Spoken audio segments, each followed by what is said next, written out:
Top 10 great post uh, ap- post-apocalyptic science fiction novels. Let us see the top 10 great post-apocalyptic science fiction novels. So, in this list, the number 10, Lucifer's Hammer by Larry Niven and Jerry Pornell. This is a best-selling 1997 novel. Details approach and aftermath of a comet striking Earth with disastrous results. A large number of desperate characters are well drawn, and the book essentially focuses on the changes in their lives. In fact, much of the novel takes place before the comet actually strikes. But when the hammer falls, a civilization as we know it crumbles, and the very survival of the characters is certainly in doubt. New social mores are developed through necessity as humans are put in the catch 22 of having to band together while being able to rush no one. The book is noteworthy for making us actually care about the characters we came to know, even though there are dozens of them. So that's about the Lucifer's Hammer. The next book is number 9, On the Beach by Neil Shute. Probably the earliest 1957 post apocalyptic science fiction novel to truly achieve mass distribution. The mechanism of destruction is atomic war. Though widely taught in high schools around the world during the 1960s and 70s, when concerns about the Cold War were as rampant as they were in the 50s. The book is not a treatise on the triumph of the human spirit. In fact, stoic acceptance and even government sponsored euthanasia figure prominently. So that's about the On the Beach by Neil Shute. Number 8, Earth Abides by George or Stewart. Published in 1949, before On the Beach, Earth Abides posits a global epidemic that makes the Black Death look like last year's winter cold.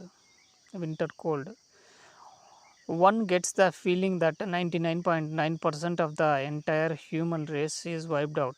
The novel did win some awards and has never been truly unavailable, but it never got the buzz on the beach. And although it can be powerful on regarding it really does not hold up. Number 7, A Canticle for Leibovitz by Walter M. Muller Jr. This novel won the 1961 Hugo Award and is widely considered an overnight classic, even outside the science fiction genre. That said, for anyone who is not a Catholic or interested in that religion, it can be an extremely difficult read. Centuries after your standard nuclear holocaust, we have a monastery in the US dedicated to preserving scientific knowledge until the time comes to rebuild a technology based civilization. Number 6, The Postman by David Brin. Huge number of people were disappointed with the movie starring Kevin Costner, and no wonder, for the movie failed to emotionally capture the central theme of the novel, that people faced with a holocaust will cling to anything that strikes of normalcy. In the movie, Costner's character was presented pretty much as a standard cinematic hero, whereas in the book, mm, he is extremely uncomfortable with his role and becomes amazed at the trust people place in him just because he is wearing the clothing of a postman. Number 5, Eternity, Eternity Road by Jack McDavid. This is the only quest novel on the list. About 1,000 years from now, after a huge plague, humanity exists in isolated pockets with essentially Amish type technology and a concurrent insular social structure. However, ruins and trashed roads remain. The road makers, as the ancients are called, have plenty of visible reminders of their existence. Number 4, The Wild Shore by Kim Stanley Robinson. We start with a nuclear war in the recent past, but this novel is quite different from most such. It is set on the coast of California. A passable existence is being eked out by a small community. Some farm and some run nets for fish.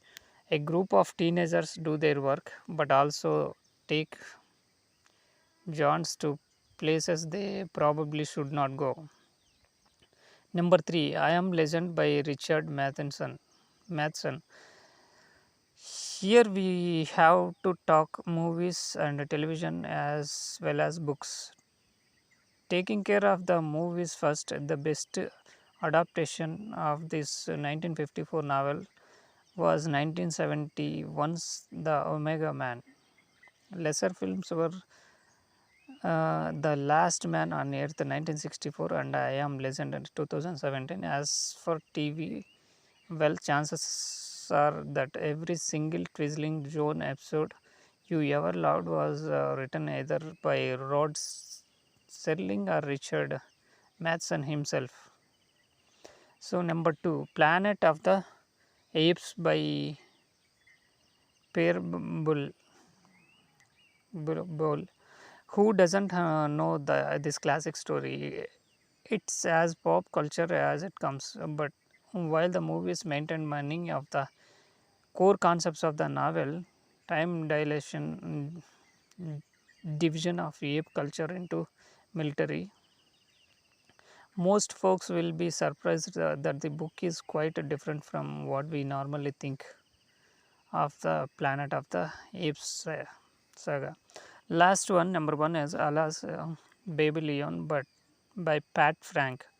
Sadly, this once popular 1959 novel has been fading into obscurity for a long time. It is without doubt one of the best imagined depictions of the aftermath of nuclear war for a small community that gets somewhat lucky regarding the fallout pattern. It is set in Florida. The protagonist gets a little bit of warning due to the fact that his brother works for SAC. Then folks start figuring out what to do. So these are the top 10 great post apocalyptic science fiction novels.